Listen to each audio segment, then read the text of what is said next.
Good evening, everybody. Thanks for joining us. Let's do a quick technology check here. If you can hear me, please raise your hand. All right, terrific. Thanks a bunch.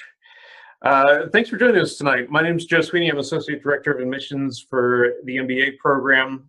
If you've been on a webinar before, you know I've gone through the program, but my background is more in brand management. So I've got a little assistance tonight from our career services team. I'm joined by Assistant Director of Career Services, Megan Gallagher. Megan, give us a little bit on your background and where you're coming from. Sure. Hi, everyone. Megan Gallagher. I have been with Mendoza for a little over a year at this point. Previous to that, I was a university recruiter, so recruiting MBA students for both intern and full-time roles, and most recently within the tech industry. All right, terrific. So just as a point of order, if you've got questions along the way, feel free to put them through, but go ahead and use the Q&A function. That allows us to kind of track a little bit better. We'll have plenty of time for your questions at the end, but if something pops up along the way, feel free to throw it on the Q&A. I'm going to turn off our camera, and you can just focus on the PowerPoint presentation here, we'll get going. All right. So kind of a quick overview on where we're headed here from the presentation standpoint. We'll start with a little bit of overview on the industry, talk a little bit about kind of what steps you'll take within the program to set yourself up for success. And then, as I'm sure many of you are most interested in, what kind of job is that going to get you, and what does that look like a couple of years down the road? So we'll start out. What's the tech industry all about? Sure.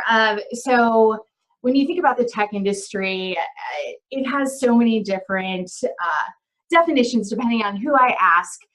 Even Joe and I would probably differ on that. But ultimately, it's about using advanced methods, modern equipment, and really having a unique approach on things, whatever those things may be. I would imagine that you guys would say tech industry is all about innovation. Some of you might even use the word disruptors. But ultimately, everything is about being cutting edge and thinking about what's next. All right, terrific. So as we're thinking about, running through an MBA, going into MBA career paths, why is this really a big thing, especially right now? Sure. There has been a huge growth and interest from the students' perspective, and a lot of that has to do with the fact that the industry is growing almost as rapidly. And I think students are really employees are interested in being themselves when they're at work. And the tech industry really allows for that kind of laid back, be who you want to be culture that is really of interest to everyone. It's also fast paced. Decisions are being made and potentially starting to be implemented the next day. That sort of ownership and ability to view what's happening, the decisions that are being made, how you input is also something that students are really looking for. There's also a highly transferable skill set. I would imagine similar to consulting. You've spent a few years in tech. You can go to a number of other tech firms because they're all running in similar ways. They have this flat organization. You're making decisions even if you've been in the role for 2 months, and really being focused on the end goal.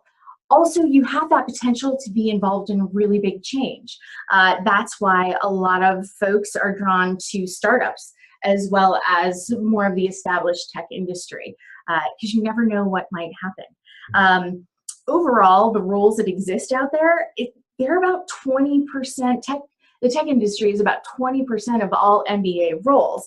Even just a few years ago, there was significantly less interest and opportunities within tech.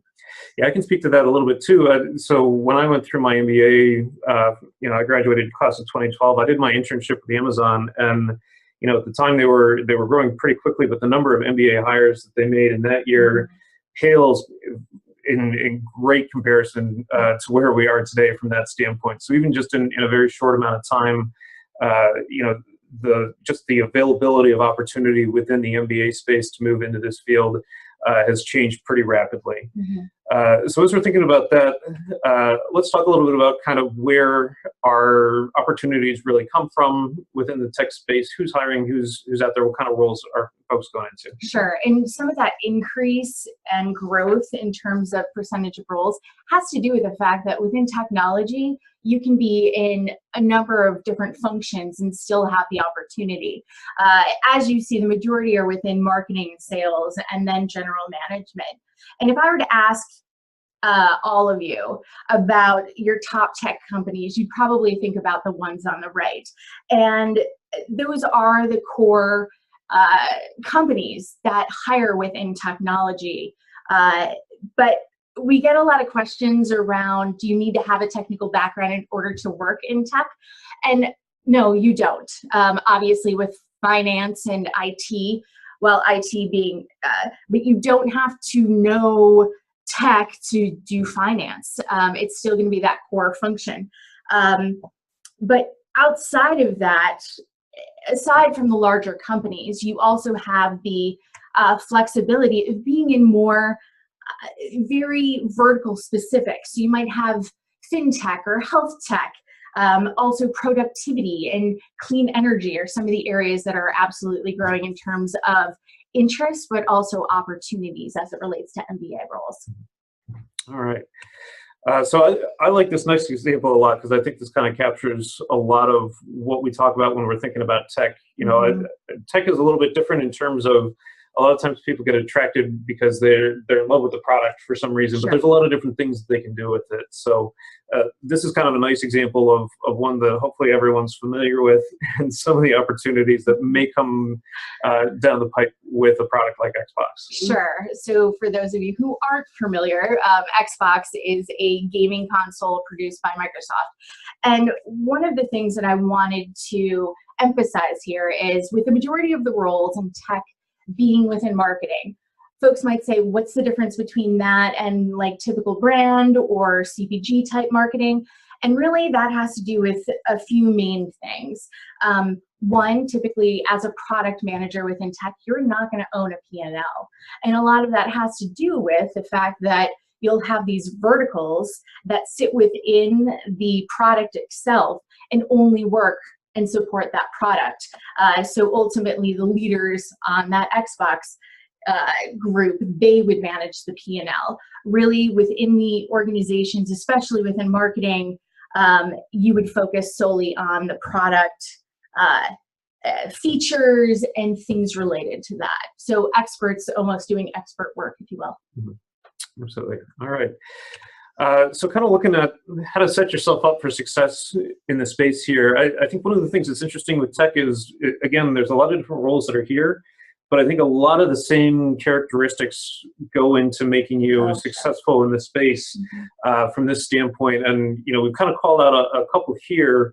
You know, so with these kind of skills in mind, what are some really good ways to kind of leverage the MBA experience to be able to get there? Absolutely. I think first and foremost, the fact that we have concentrations here and you can focus on building a broader skill set for yourself is extremely important.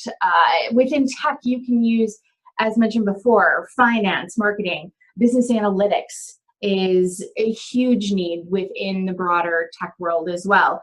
But I think looking at what you're seeing on the screen in terms of skills, those are skills that you're going to build not only within the classroom, but also as part of our broader curriculum, whether it's the career leadership course or our integrated leadership development class, or even our inner term. These skills become critical in being successful here, as well as being hired within the real world. Yeah, the other thing I'll add on to that too is that when it comes to your course selection, you know, we do have the concentration options that kind of help guide some of those skill building opportunities, but there's also just a lot of flexibility from a general elective standpoint for you to kind of be able to pick and choose. So, you know, for me personally, I picked a lot of courses that were, I knew areas that I knew needed to be built up within my own skill set. Right. You know, I didn't come from a technical background. I studied political science as an undergrad. You know, I had very limited business exposure. So, I kind of plussed up on courses like Excel training and some of the forecasting and decision modeling. Whereas, depending on your background, maybe you've already got that, but you want to explore a little bit more in terms of the marketing side of things, or, something in terms of kind of launching new ventures or scaling up. So with the way that the curriculum is set up, you've got a lot of ability to kind of hand tailor the coursework that you take to be supportive to, fill the gaps that you might currently have in your resume, and be able to speak to these specific skills when you get into the hiring process. Right. And you might look at these and say, okay, how are these skills or characteristics different from what you might see in finance or consulting?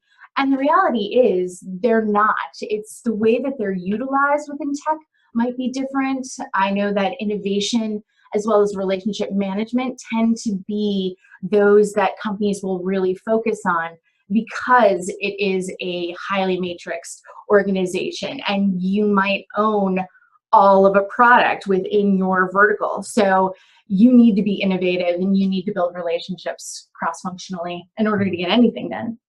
Yeah, and a lot of times with the level of growth that companies are going through as well, they're growing so fast, you may be a one-person team. So having that innovation, having the ability to reach out and find people that have the expertise that you don't, to be able to drive your specific business home, is a really valuable skill as you're moving forward. So this, I think, is kind of a nice example to show. This is from an actual job posting for Salesforce. Some of the specific qualifications that they're looking at. Again, this is a sales and operations specific role, but kind of echoing what we're talking about in terms of specific skills. You can see some of what they're specifically looking for. And would you say this is a fairly typical job posting? Yes, and it's one of the reasons that we looked at it, is because here is how those skills we showed on the previous slide translate into a typical job posting. They want to see problem solving skills. They want to see you have passion for technology and whatever that might look like for you. Again, you don't have to have a technical background, but you have to have enough of an interest that you can explain the difference between AR and VR. You understand what the cloud can do. You understand why enterprise solutions might not be the way of the future. Again, that doesn't require a background, but an interest, and probably a deeper interest than some. All right, so more specifically for us, let's take a quick look at where some of our students have gone. So we'll kind of break this out in terms of some of the recent classes. My class, which is about 5 years out, kind of give you a sense of where some folks have gone in that space, and then another class a little farther along. So you can see some of the roles of some of the companies that folks are going into. I don't think any of these would come as a big surprise. I think a lot of these are fairly typical kind of entry-level roles from an MBA standpoint. Absolutely, absolutely. And you see senior product manager there for Amazon. You could be a product manager, senior product manager. Sometimes it has to do with the level of experience you do have within managing products, but those are pretty typical. All right, so as we're looking a little farther down the pipe, so again, this is class of 2012. These are my classmates that have gone through, and you see kind of a little bit of a different mix here. So there's a couple different things to kind of point out.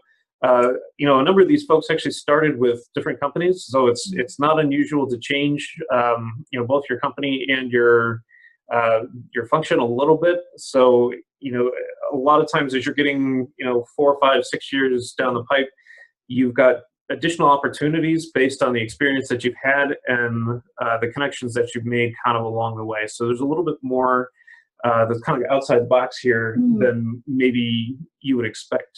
And as you might notice, right, the 2 directors that happen to be on this slide are also a part of smaller organizations. And that's not to say that someone in the class of 2012 couldn't be or isn't a director at some of these more established larger firms, but this is just a good representation. And some of these individuals listed here have been at those same firms for their entire time. And the other thing too is you're thinking about kind of the size of the company. Again, a lot of companies that are small and are growing fast, those are going to have really incredible opportunities for kind of that quick career advancement. So, maybe you do 2 or 3 years at a bigger company and jump into a startup, and at 5 years out, you're a VP instead of a senior manager or something like that. So there's kind of a lot of different factors that go into that as far as career progression goes. But again, these are some students that have actually gone through the program, just to kind of give you a snapshot of where some of our students have gone in the past. Looking a little farther down the road, some folks from class of 2009, again, a little bit of a mix of kind of big companies, small companies here, some folks that have been there for their entire careers on the way out, some folks that have moved around a little bit. Yeah, absolutely. And ultimately, what we like to talk about, and in terms of your overall growth in your career, is a director at one company might not have the same scope of work or responsibility at another company. So don't necessarily look at the class of 2012 and be like, oh, there are 3 senior ex-managers. The reality is, I bet all 3 of those have very different scopes of responsibilities for a number of reasons. So. All right, so as we're looking at kind of overall placement for us, you can see here some of the stats. This is 3-year average for the previous 3 classes that have gone through, both in terms of internships and full-time, and some of the functionalities that they've gone to. I'll just give a quick note on internships, because I did an internship in this space. A lot of those companies that are, especially a company that's growing very quickly, they're going to throw a really serious problem at you. And, it's a little bit of sink or swim, and it's a little bit of, hey, we don't have the time to get this done. So, throw yourself at it for 3 months. If we get something awesome out of it, great. If not, then we're no worse off than we were before. Just an example of some of the projects that were internship projects when I was at Amazon, some of my friends worked on, people were launching entire product categories. For example, tools and fine art were both intern projects that were launched and are still running today. If anyone's familiar with Amazon Locker, that was an intern project that was launched my year as well. My personal project was on grocery right sizing, which is a little less sexy, so I usually default to that example, but still important from a profitability standpoint. And this past summer, one of the interns at Amazon actually looked at growth strategies within Mexico specifically. So I think the opportunities for you to tie in something that you're interested in, as well as the opportunity to really do something new and different, exists with all of our internships, not just tech. So, question for you, Megan. With the placement figures here, I think a lot of times people think tech and they think, Seattle, San Francisco, West Coast, cool, hip, that kind of thing. Is everybody heading out west for tech jobs? Are there other areas that you can go for that, or what's kind of the balance there? Sure. There is definitely a large presence out west, but also larger cities. So Chicago, New York, Boston, even down in Atlanta, also have larger tech presence. Typically, they are satellite offices for the big firms.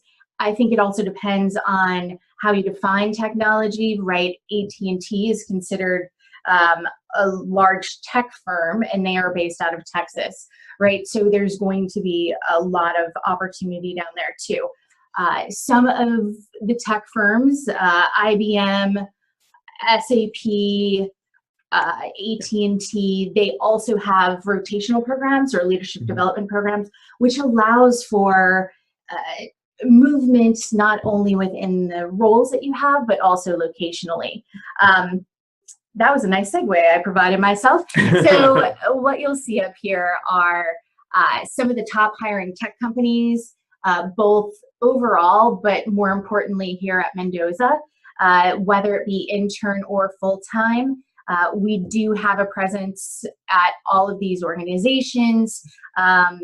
We have multiple opportunities for you to get visibility to these as well. Actually, last week we did our Bay Area trek, and we had students visit 10 different companies over the course of 3 days, many of which are listed here. They went to Google, Apple, some startups. We were just talking about how they visited a drone organization. Why can't I? Skycatch. So we're definitely continuing to bring in new tech companies into the fold because there's a lot of interest from our students, and they have a lot of diversity in their interests. So some of these organizations are too big for them or too established, or they're really interested in drones, new delivery systems, something like that. So these are just a quick snapshot of where the top hiring happens, again, not only here, but nationally. All right, so we're kind of hitting the end of the core part of the presentation here. So go ahead and start throwing in some of your questions in the Q&A. We'll get to that in a second. I do want to throw out a couple of housekeeping notes for you from an admissions standpoint as you're thinking about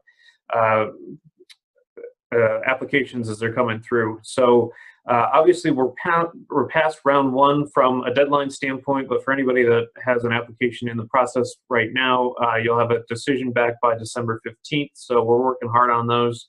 The next opportunity comes up January 9th. That's typically going to be the biggest round for most MBA programs around the country because almost everybody's got one kind of that week. So that's a really good time to go from that standpoint. We are also going to throw you an application fee waiver. So when you're filling out your application, you can just type in Irish Web all caps into the application, and that'll automatically waive the application fee for you. A couple other upcoming events to put on your radar. Notre Dame is part of a consortium of schools called Inside the MBA. Inside the MBA holds events all over the country, so we're going to be in 9 or 10 different cities between now and November 16th. You can find all of those on the website specifically. If you do find yourself on campus on a football Friday, so either October 27th or November 4th, we'll have on-campus information sessions as well, so you can get a little bit of exposure to some current students, some of the admissions folks, and get a little bit of a first-hand look. The other big event that we've got coming up is our MBA for a Day. That's going to be on campus here as well on November 17th, which is a Friday. There will be a lot of different opportunities that day. We're going to have Crane Kenny, who's the president of the Chicago Cubs. He's going to come and speak on campus, so that'll be part of the experience. You'll have exposure to current students and a number of folks from the office as well as some faculty members. So we'll keep all of those on your radar. And with that, let's transition into some questions. Remember, please use the Q&A here. We've got a couple coming from chat as well, but throw them into the Q&A and we'll kind of tackle them as they come in. First question, could you kind of talk about the difference between traditional MBA and our new MBA MSBA dual degree program and kind of how that's going to influence from a tech standpoint? So in terms of the differences from a career perspective, obviously the employers are aware that you're going to have a more technical side to your experience. Even just within the classroom, you will be more of an expert in terms of how to digest data and produce great insights, understanding trends from that data itself. In terms of, there aren't really business analytics roles out there. We're finding that companies are really trying to infuse those sorts of responsibilities into a lot of roles themselves. But in terms of the dual degree, why it's a benefit, I think that more opportunities will be available to those students because of the inherent knowledge that these students should have a great background in analytics. That doesn't mean if you're not a part of the program, you wouldn't be considered for those same roles. It's just you have to communicate that without showing it as a statement of fact. Additionally, I think that you'll have a better focus on the sorts of roles and the tasks, the job responsibilities, because one would assume that you would like to have that sort of component as a part of your day-to-day work. Mm-hmm. Yeah, I think another big thing with the dual degree and kind of business analytics as a subject matter in general that we're starting to see is that it's a way to be a validator that you can be that bridge between a highly technical team and and the business drivers for a company. So in a sense, you get to be a little bit of a translator between somebody that may understand the numbers and the analysis very well, but either can't put it into the business language or maybe doesn't fully understand the business implications of the data that they're analyzing and processing. So there's so much growth in terms of just data availability, and then the follow-on analytics that's going to go along with that. I encourage you to also check out our webinar that we did a couple of weeks ago on the dual degree program.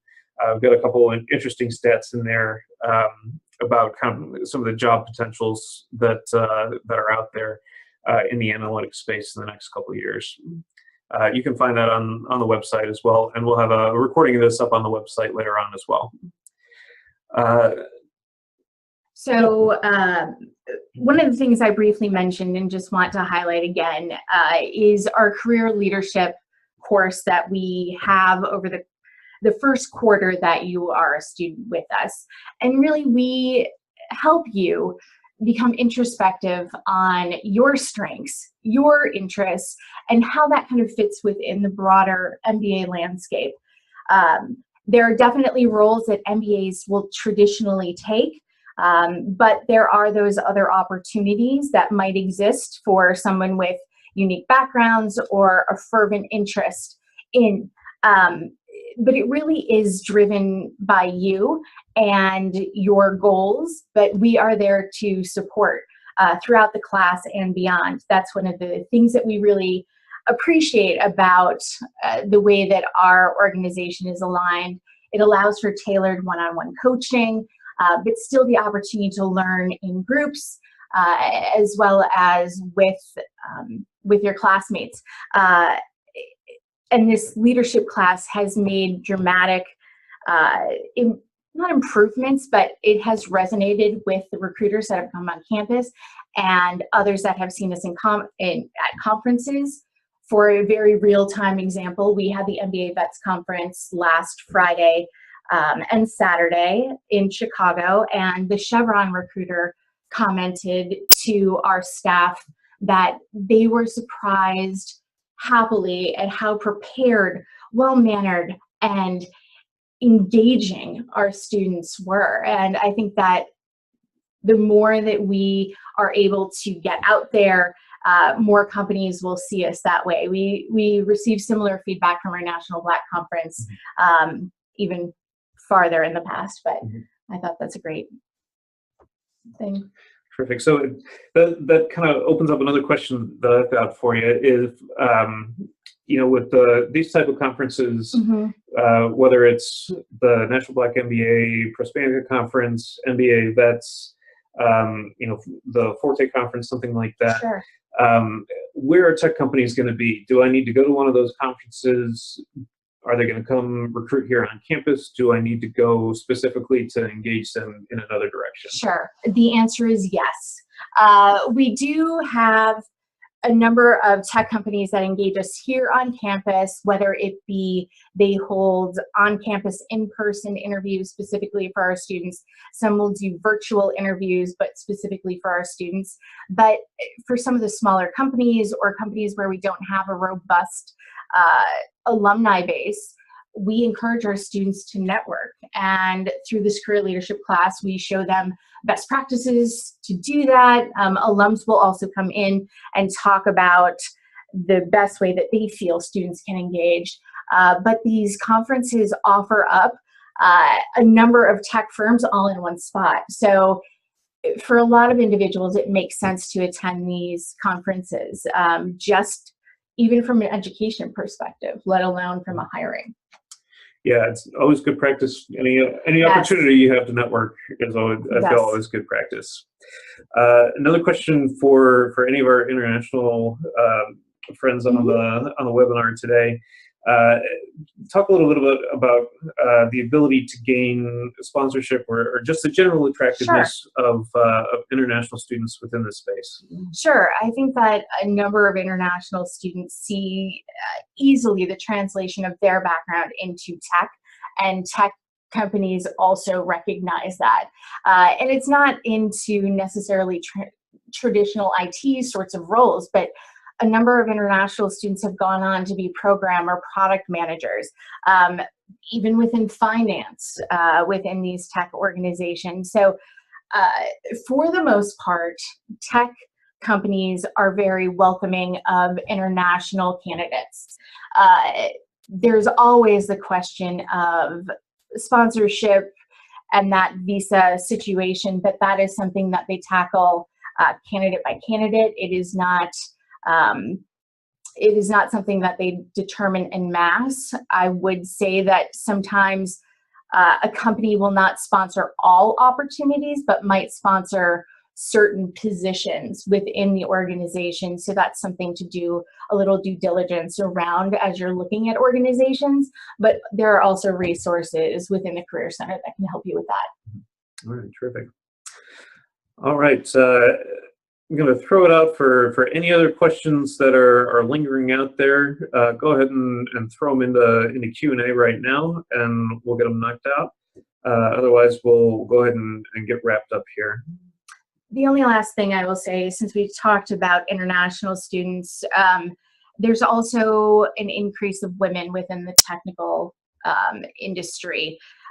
And not necessarily just in more general and administrative roles like finance or HR.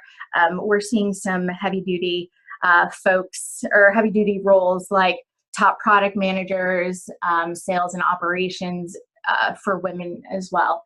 And I know I didn't talk about sales as a function. It was kind of bucketed within the marketing function when you were looking at the data, but sales is also a huge consumer of MBA tech talent. All right, terrific. Well, looks like we don't have any other questions floating out there, so we'll go ahead and get wrapped up here. We'll have a couple more webinars throughout the remainder of the fall, so keep your eyes peeled for those. We'll do a couple that'll be like this, that'll be a little bit either more industry or functional specific, and then we'll have one or two that'll be focused a little bit more on kind of the admissions process and some of the student life expectations that you can have for the program. So as always, if you have any questions along the way, feel free to reach out to the MBA office here, and our teams will be very happy to follow up and get your questions answered. Thanks for joining us tonight, and have a great rest of your night. Thanks, everyone.